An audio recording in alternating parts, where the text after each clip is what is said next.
What's up, everybody? Welcome into Tom Curran's Patriots Talk podcast alongside Senator Phil Perry. As always, this is the aftermath. Phil, Patriots demolish the Cleveland Browns.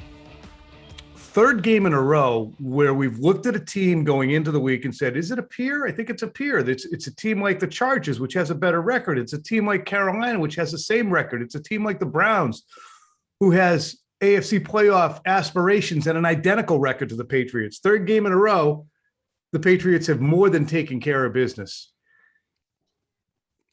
Are they already one of the top 5 to 7 teams in football, and their rebuild is just the dead cat bounce is not real? It's a full bounce.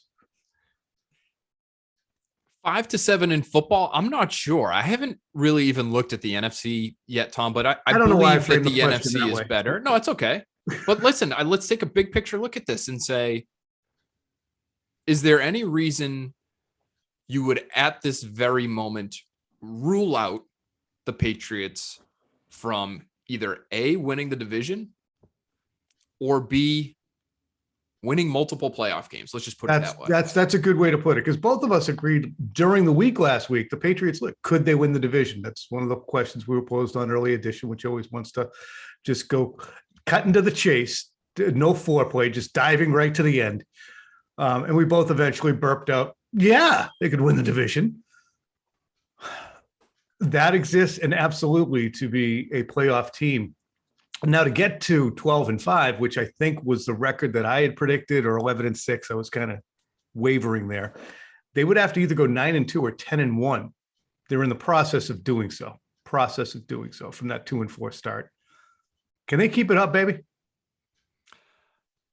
I think they can, in terms of, can you play cleanly, right? Can you limit the penalties so that they're not absolute backbreakers they were at times early in the season? Can you limit the turnovers, which is even more important?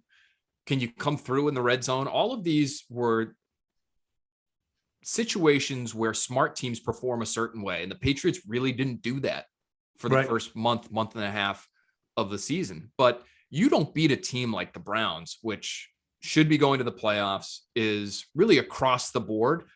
I've got major questions about the quarterback that were not answered. Actually, they were answered definitively yesterday, but you're never coming back on them, huh? That roster, I don't think so. I don't think the Browns are either, Tom. I mean, that's the kind of performance you look at it and say, okay, I think our decision's been made for us here. You're right. That's a season ruiner. They're taking souls now. They are, just in a spot where, yes, can they beat up on bad teams, like a banged up Panthers team with a bad quarterback? Yes, they can dispose of them easily. They can destroy the Jets. But to beat a team like the Browns 45-7 at this point in the year, that's a different kind of statement. So I'm putting them into that category. They could certainly win the division. They could certainly, Tom, I would say, not just win one playoff game, but it wouldn't shock me if we're talking about a team that has won multiple. So I think if they can play this way, this cleanly, they're going to be hard to bounce. They are a Zeppelin of inevitability. Every time you think they're buried, they're back. It's the Undertaker meme. It's incredible. I mean, I thought they would look. I didn't think they died. I thought they were going to look. When we talk about how would the Patriots do post Brady, on record, nose is saying they would go 8-8 last year. They went 8-8 after their improvements in the offseason. I said that they could win 11 or 12 games and should make the playoffs. To go 7-9 with as bad a roster as they had in 2020, to make the additions that they did, and to add a quarterback who by the end of the offseason, both of us certainly agreed that he was plug and play and a capable performer. And he's even exceeded that. I mean, to keep performing at the level he has been astounding. But before we get to my slant, your slant, and a few quick hits, I want you to give me the Cliff's Notes version of what the Patriots did defensively to get their mojo after Cleveland did such a good job on their first drive. It wasn't necessarily Dearness Smith running, even though he had some brilliant cuts. There were guys who were getting just blocked and moved out of the holes. And there were good seams there. What did the Patriots do to short circuit Cleveland's offense? Well, so what happened on that first drive? Yeah, Dearness Johnson ended up with 4 carries for 58 yards, and they were smart about it. So they would run, and they ran short early on. And what the Patriots had as part of their plan early on was, we're going to go base defense, right? So 4 linebackers, 2, traditional off the ball linebackers, 2 traditional outside linebackers, and 3 traditional defensive linemen. So it's a heavy grouping against what the Browns like to do, which is multiple tight ends, multiple backs. So they were going to go base on first down. But if they stopped them relatively short on first down, on second down, they were considering that a passing down, and they would sub off a linebacker for a safety. The Browns saw that. Was that basically a Duggar in for Bentley? Duggar in for Bentley, or Phillips in for Bentley, I think at times. But yes, that's usually the swap. The Browns saw this and said, well, we don't care if it's 2nd and 7. For us, that's not a passing down. I think personally, it's because they like to go for it so much on 4th down that they don't look at 2nd down the way most teams do. And so they said, well, 2nd and 7, that's still a running down for us. So they got the Patriots in a lighter grouping and ran really well. And then they went no huddle. So the Patriots couldn't sub a big person back onto the field to stop the run. So that was the entire first drive. They got all the way down to we know what happened. Second drive, they actually stick with that plan. They go base defense on first down. Then it's 2nd and, I'll have it right here, 2nd and 7. They go nickel. Mayfield throws kind of inaccurately off the hands of Donovan Peoples-Jones. Now it's 3rd and long. Now you have to go sub. That is, even for the Browns, that's a passing down. And Baker Mayfield throws it just an abominable interception. Right. And the game has at that point turned. And I think the Patriots' opinion of Baker Mayfield turned in that moment, Tom, because what they did from there on out was, and part of this is because of the score, they were up 14-7, and the Browns aren't really built to play from behind. And so Baker Mayfield, we're going to force you to throw it on us. Even though you're coming from behind, you probably want to throw. You probably should be throwing. We don't care. We're going to keep our base defense on the field. Matt Judon told us this after the game. He said essentially what their adjustment was, instead of subbing a bunch because they didn't want to get caught with that hurry up the way they were in that first drive and get caught with a bad personnel grouping out in the field, they just said, our defense on first and second down is going to be the same defense. So we're going to keep big people out on the field. So go to the third drive now, Tom. I know you asked for the Cliff Notes version, but I just find this interesting. Third drive, first down. Baker Mayfield's down 14-7. He sees base defense.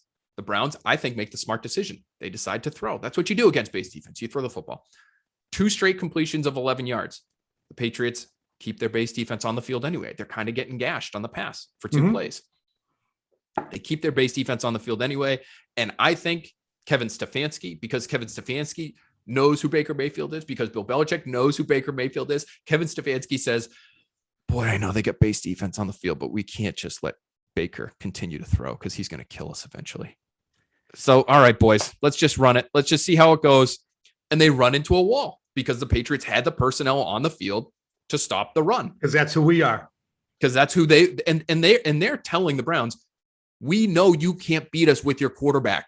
The only way you're going to beat us, he's not going to continue. 2 11-yard completions. So what? Congratulations. 5 more of those. Let's see if you can do it 7 times in a row. We know you can't. We're keeping our base defense on the field. And the Browns decide to run it anyway.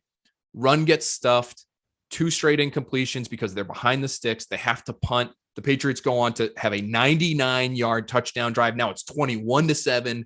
And now the thing is just completely gotten away from Cleveland because they really can't come back like that. So I thought that switch went from a leaf fire in the front yard to jump to the house. I thought that switch and that decision to just say, no matter the yardage, even if it's for most teams going to be a passing down, we're so concerned about the run game with both of their top running backs, Tom, out of the game, by the way. So that's how much they think of Baker Mayfield. You've got your 3rd string running back in, and we're still more focused on stopping the run than stopping the pass because we don't believe in Baker Mayfield. That was a smart call on their part to make that adjustment, pay dividends. What we believed in here in the aftermath is sifting through all the wreckage. And we did that because we didn't spend enough time on post-game live, and it happens. And we probably, in my column, I didn't spend enough time highlighting what the defense did. So that was a necessary and appreciated summation of what we saw. So really good. Appreciate you. But the news of the day certainly was Mac Jones. Right. because of the way he performed after 2 games in which I said he kind of hit a plateau. And when I say someone hits a plateau, that means the arc of their improvement has leveled off. That doesn't mean that they peaked and are now coming down. It means it's leveled off. And what we're going to expect to see is continued improvement. So when I said plateau, there was a little reaction from who was bitching about it? I don't know. I don't know, probably the Holly. internet. Holly, and then a little bit on the internet. There's nothing wrong with the plateau. You exercise, you run, you do something like that. Sometimes you've improved, and then you plateau. You're not getting any stronger. You're not getting any faster. And then you have to do something different. And then you zing. So we hit the zing. And that's my slant, because it's time to stop waiting for Mac Jones to turn into a pumpkin. He is having the best rookie season any quarterback has had since Dak Prescott in 2016. Dak was a 4th-round pick. He went to a good team. They went 13-3. He had 20 touchdowns and 4 picks. All the quarterbacks who've come in since, whether it's Mahomes, who sat for a year, or Lamar Jackson, who played 9 games and went 6-3, or even Justin Herbert, who was unbelievable statistically last year with 31 touchdowns, 10 picks, and he ran for 5 more, or Kyler Murray. When you look at how those guys did, 6-9 was the record for Justin Herbert. 5-10, I believe, was the record for Kyler Murray. Quarterbacks wins isn't a stat.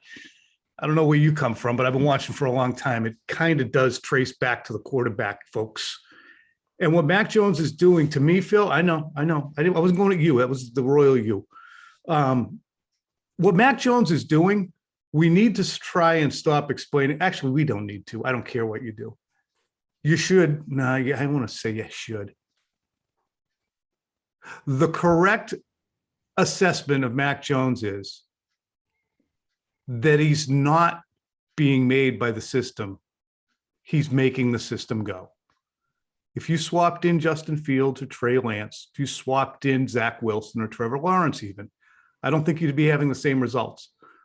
Phil wrote this morning about the ceiling, just referenced the ceiling for Mac Jones. Well, this is the floor, and his floor is so friggin' high. We saw it in OTAs. We saw it in training camp. We saw it when he beat back actually a pretty good challenge from Cam Newton, who was actually at times pretty capable in the training camp. He has taken a team that was 7-9 last year, whose starting quarterback threw for 8 touchdowns and 10 picks and 2,600 yards. And he's already at 2,300 yards himself, 13 touchdowns, 7 picks. And I know there's a lot more advanced stats that we could delve into that would indicate what Mac's doing, but the notion that he is created by the Patriots or a byproduct of the system and you could plug and play with any of those other guys, it's faulty. It's false. Mac Jones made about a half dozen throws, Phil, yesterday that weren't the jaw-dropping arm talent throws, but in their same vein were, holy crap, throws. 2 of them anticipatory throws, one for a first down, one for a touchdown, to the right-hand side of the end zone, another one on a dart down the middle to Kendrick Bourne. He just executes the offense in a way that you don't expect to see from a guy in his 10th game. So to me, Phil, it's a walk for Offensive Rookie of the Year. And the Patriots, again, are the beast of the AFC on their way to being so because they solved the quarterback problem and the rest of the league helped them do it. Rest of the league did help them do it. And you just have to be looking at this if you are the Broncos or the Panthers, who the Patriots just saw last week, and you passed on a quarterback. It's just always worth rolling the dice. Even if you think you got a franchise corner, it's at that position, it can change everything. And to me, if this is his floor, Tom, I mean, we're going to get in trouble with some of the comparisons we're going to make in terms of talking about his ceiling, because I think we've tried to be reasonable about what the expectations should be for Mac Jones, though, right? And what I've said really since before the draft was one of the reasons you should take a shot on him, even if he's not going to be the next Brady, he's not going to be a Hall of Fame level quarterback, is because he could be in the next couple of years. He could be Derek Carr. He could be Kirk Cousins. And if you're not paying him a ton of money, that has huge value for your football team. And remember, folks, when Phil says that, he's not talking about the apex for his career. He's talking about during that first contract. During the first contract, right? But Tom, those comps after Sunday, if he can continue to play the way he did on Sunday, and I still think, he's early enough in his career that is a sizable if, because that was a remarkable performance. I was low on that, and he might not get to Derek Carr and Kirk Cousins, while he's halfway through his rookie contract. He might get there by the end of year one. Derek Carr had a throw on Sunday Night Football, but I don't think Mac Jones. Already. I don't think Mac Jones with a gun at the back of his cranium, I don't think he would make the throw that Derek Carr did, which was basically launched at the sky, an arm punt. And it just full-on jitters, skittering around. Did you see the play? No. It was just, But like I said, I think a game like that one against the Browns, very good defense, makes me wonder, as someone who I think has been on Mac from pretty early on, that I was lower than I should have been, because it wasn't just the accuracy down the field. You mentioned the anticipatory throws. I thought the throw to Hunter Henry down the sideline, that Henry had to dive and sort of bobbled right along the sideline. That might have been his best throw of the day. He had another one that was Mac Jones stepping up in the pocket to avoid Myles Garrett and threw on a line to the sideline to Hunter Henry, which was actually a throw that was wiped out because of a penalty on Isaiah Wynn. But man, it was all game long, accurate as can be, but the ball was out quickly, Tom. 2.41 seconds average time to throw. And when you can combine the deep accuracy that you're talking about, those very tight window throws that are hard for any quarterback to make, rookie or not, with the ability to get it out quickly, how do you defend that? That was, I don't want to say the name. Well, let me. I'm going to say it, Tom. I'm going to say what Brady this does for you, because we had a conversation about this last night, Phil and I. Yeah. And Tom Brady has led the NFL in deep passes. He's also leading the NFL in release time, generally speaking. And what Phil is pointing out, and was last night, was just the anticipatory nature of the throws that he's making, which are not the throws of a 10-game veteran. They're the throws of a 5 or 7 year veteran. And Phil, go ahead. Now, I mean, it's reminiscent of what we saw last year. Right. And that's what made Brady. I wanted to build it for you. That's what made Brady and the Bucks so hard to defend was, number one, he great talent right on the outside. So he could trust those guys, but he also understands defenses better than anyone in the history of the sport. And so before the snap, he understands, for the most part, the best place for him to go with the football. When you combine that with really good talent on the outside, you see these things like these two-step drops for Brady, and he's lofting it high in the air down the sideline, and it ends up, helping him have, by the end of games, like a 9.5 or a 10-yard average depth of target, but he's also getting the ball out in 2.38 seconds. And it's like, how is this?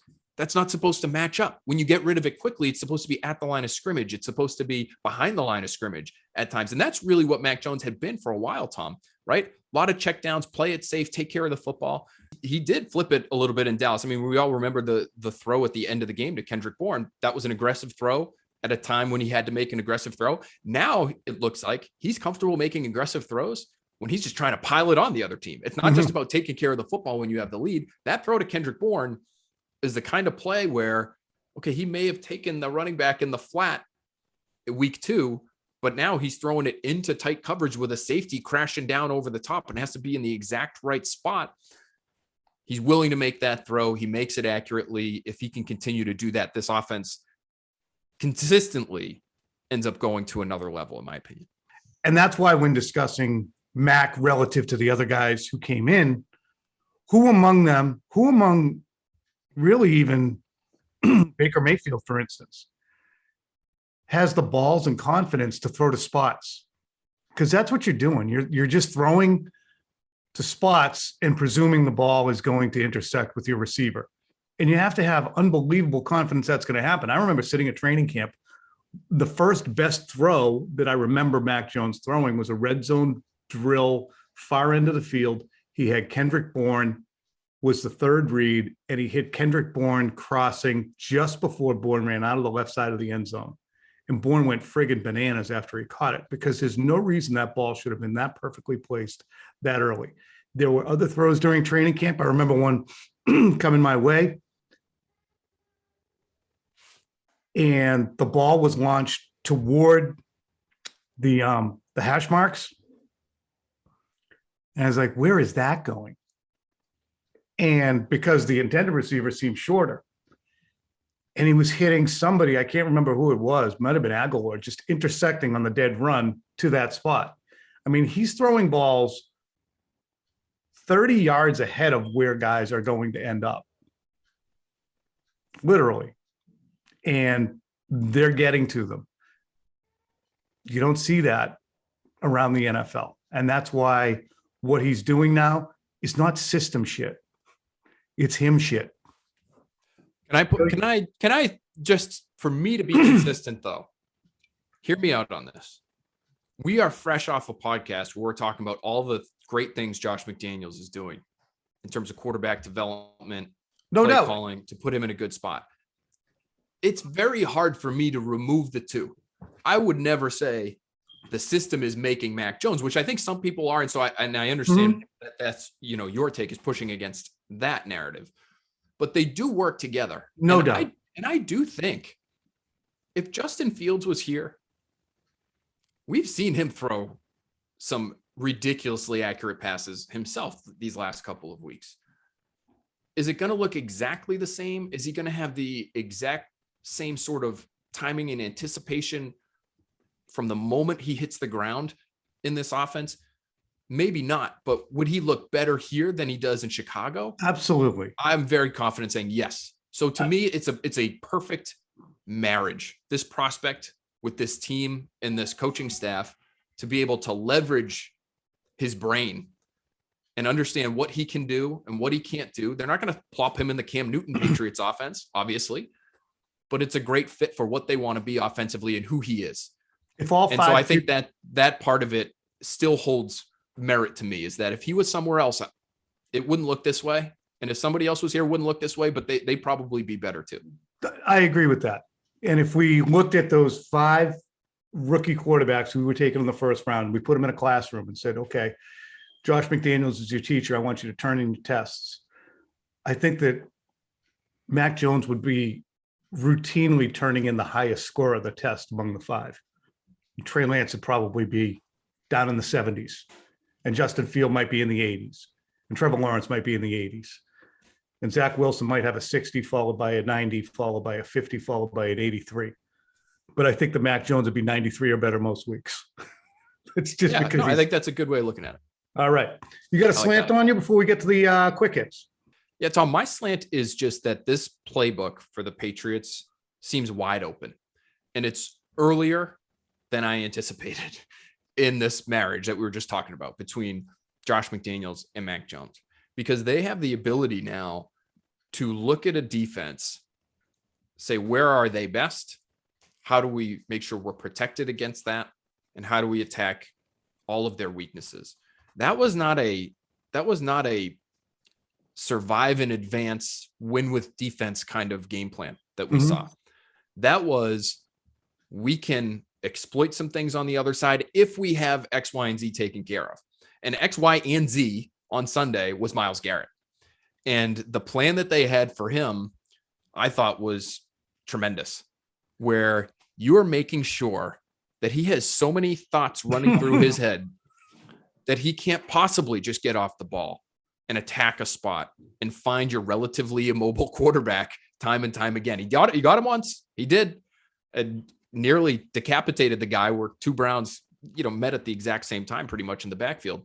But for the most part, Tom, the traditional stuff that we're used to seeing from the Patriots when they have an aggressive pass rush, which is draw plays, screens. The screen game was huge for them and Brandon Bolden yesterday, but also these end around runs from Kendrick Bourne, 3 of them. Okay. So you see a couple all of those, them huge gains too. Huge explosive plays, 15 yards, 17 yards. And what does that do to a defensive end? Okay, now I have this responsibility to actually play these, set the edge, as opposed to just screaming up the field and beating the tackle in front of me play after play. They chipped him with their backs. They cut block a ton. And Isaiah Wynn actually whiffed on one of them, and that led to the sack. But when you can marry a plan for a rusher like that with a quarterback who understands how to get rid of the football quickly, that's how you neutralize the rush. I'll never forget the mic'd up segment that NFL Films did with Joey Bosa when Joey Bosa was last year in Foxborough playing against Tom Brady. And he'd get to Brady and say, man, can you stop throwing it so quickly? Like you have no chance when you play that position and the quarterback's getting it out as fast as Brady typically does, or as fast as Mac Jones did on Sunday. So it's the plan with the scheme combined with Mac Jones playing the position the way he does that allows him to stay upright. It allows that offense to move as efficiently as it does. Again, it comes back to me, the marriage between the player's skills and what this coaching staff wants to do. It's working really well right now. If Trey Lance was here, for instance, I don't know if you'd be seeing that. I don't know if Trey Lance from North Dakota State, who didn't play at all last year, except for one game, would pee down his leg when he looked over to the left and saw Myles Garrett, or not trust the system, or trust the throws, or trust himself because he doesn't have the backlog of experience. And Mac Jones played at Alabama, won a national championship, played alongside unbelievable players, played against them every day in practice. So I think that's definitely part of it. And it's interesting too, when you point out what they did. I think there's probably an element with Mac Jones or any quarterback, whether it's Jimmy Garoppolo, Jacoby Brissett, whoever. Josh McDaniels has seen every single defensive movie before, every horror movie, and he knows where all the jump scares are. Ooh, it's J.J. Watt and Whitney Merciless and the Houston Texans. Yeah, they've never touched our quarterback because we know how to deal with it. No, it's Myles Garrett. Yeah, he's J.J. Watt for a new century. Who cares? And they take care of business against them. So your point's well taken. And I think the preparation and resilience and mental poise of Mac Jones all helps to contribute to the fact that he can go out there and execute that way, because he's a complete flatliner.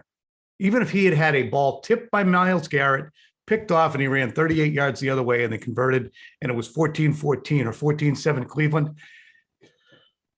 After the amount of time we've spent watching Mac Jones, I still think he'd be just like this. He wouldn't go in the tank. We haven't even seen him go in the tank yet. That's what's wild about him.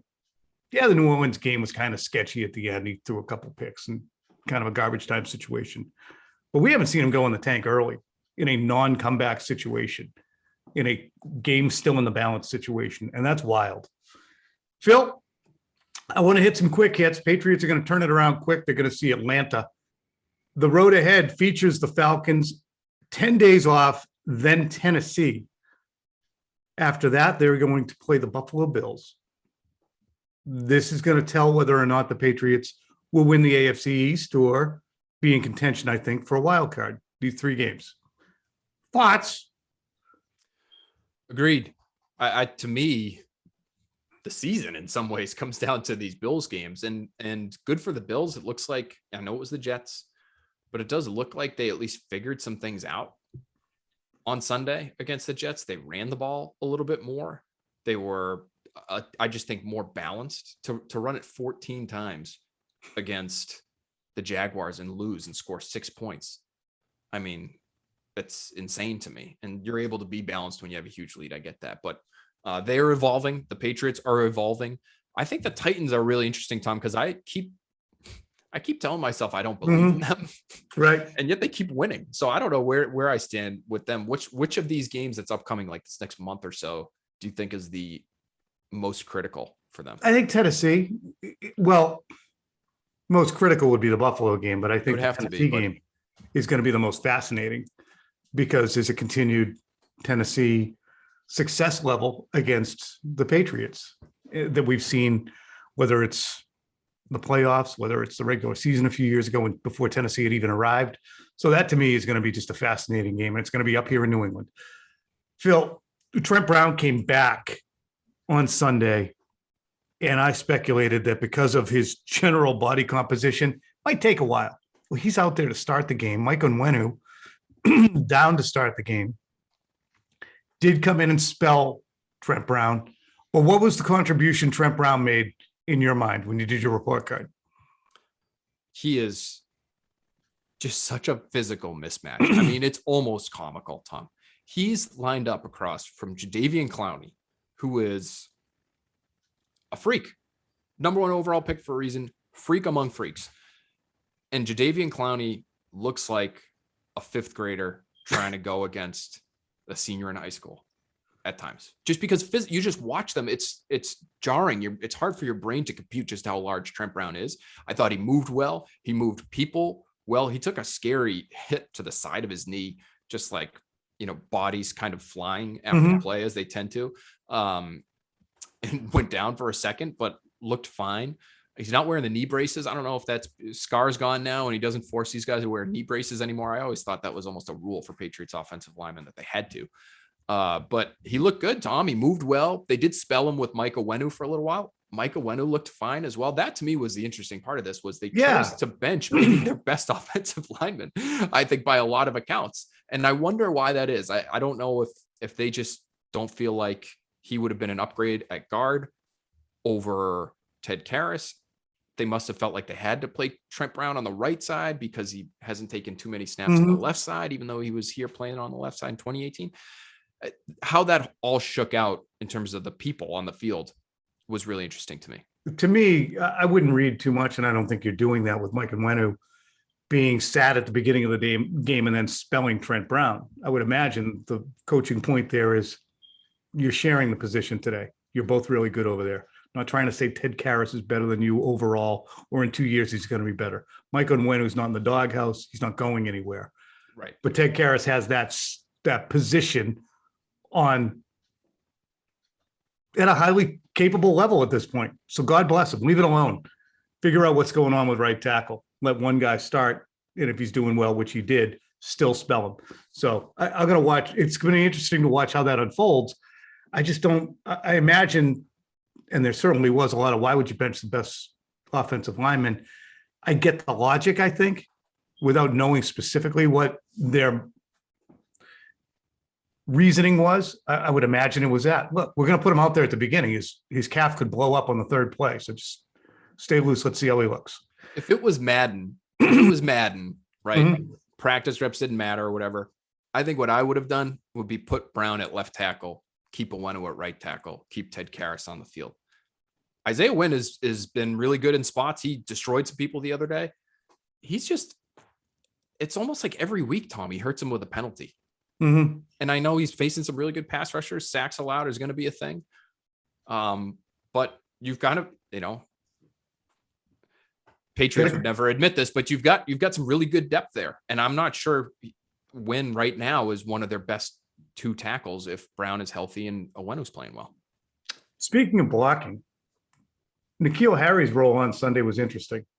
Had a good catch late in the game, as he did a couple of times now in garbage time. He's made catches that make his receiver title relevant.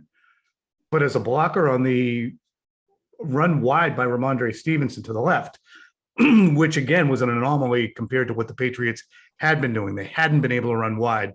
Having those tackles play at a higher level is allowing them to run wide a little bit more. But N'Keal Harry, he's like, what is he, an H-back at this point? I guess so. I talked to a coach in the league who has seen the Patriots this year. And it's like, what do you think about Harry? Like, what's going on with Harry?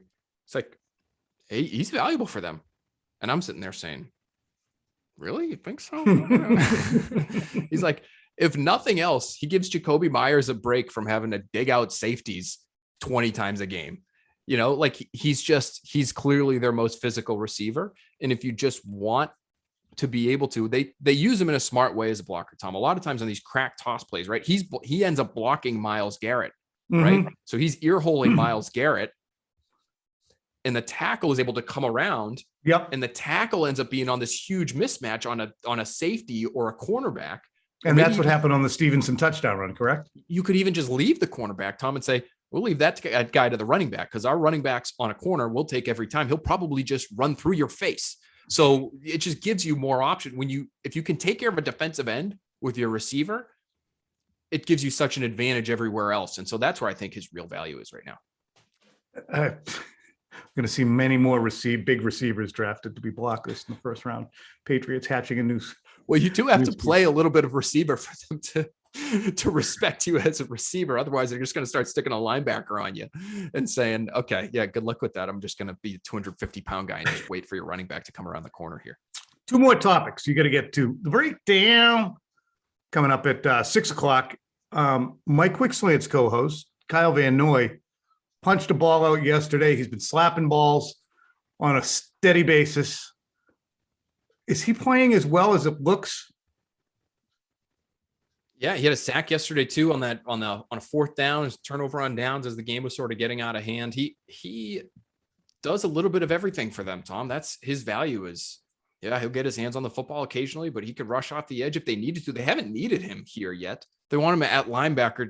He has the experience to do that too, Tom. So to me, what they're doing up front, they've got enough talent up there that they are really hiding any deficiencies they may have in the back end. These last few weeks, how many times have we talked about Jalen Mills or Miles Bryant or Jawan Williams being a problem in coverage? We really haven't, because crazy, the front has been so good. And we fixated on that, which is fine. We should, because it's, you have to foresee what things are, but we have to circle back and say why they aren't. And part of it has to do with the upfront front seven improvement. And throw Kyle Van Noy in the bag, even though he has been here before, throw him in the bag as offseason acquisitions, along with Barmore, Stevenson, Mac Jones, Judon, Bourne, not Aguilar, Hunter Henry, who's having a Pro Bowl level season. Their connection is something else. I don't know. I tried to get Bill Belichick to tell me if those were option routes that Hunter Henry's been running in the end zone the last few weeks, because he's always aligned kind of right in the same spot. And he's always, it looks like, got a decision to make right at the goal line. If the corner sags, he can sit at the goal line. If the corner's aggressive, he can go to the corner. If the corner's playing if the defensive back is playing the corner route, he can break in like he did for his second touchdown. Like, I think he and Mac Jones are kind of on another level in terms of their connection right now. Bourne, I thought, was like that in camp. So it's good to see they've been establishing that. And I'm not sure how close Bourne is to establishing that, but just an unbelievable offseason of acquisitions after fallow years. We talked about it. Don't have to ignore it. Don't have to say Bill's, yeah, I guess you guys were wrong. No, he had a good year. He had a very, very, very good year, a necessary year. And I think one aspect of this, maybe we'll hit on this a little bit tomorrow, is this was a concerted effort to do things in a different way, whether it be the draft or free agency. It's a collaboration. They stated that. Robert Kraft talked about that. And the benefits of it, post-Caserio and post-Brady, are being seen. Phil, the Falcons lose 43-3. They're going to get it upside the head again on Thursday? Unfortunately for them, I think they are. You old buddy Dean Pease, just a couple of weeks ago, talking about how he's calling up about a third of the calls he would like to be able to call defensively because they're just not any good. Essentially, have to use that. We would love to blitz and pressure and do all sorts of different things, but when we do that, we can't cover, so we can't do that. And so now they're basically running like 2 or 3 calls defensively, and teams are having their way with those guys. We're going to unveil that sound for you tomorrow on our first part of the week, which will also serve as a preview of the Patriots Falcons on Thursday night. Quick turnaround. Okay. We're up and at 'em. We're high level players right now. We appreciate you. Phil, go get after that breakdown. Appreciate you.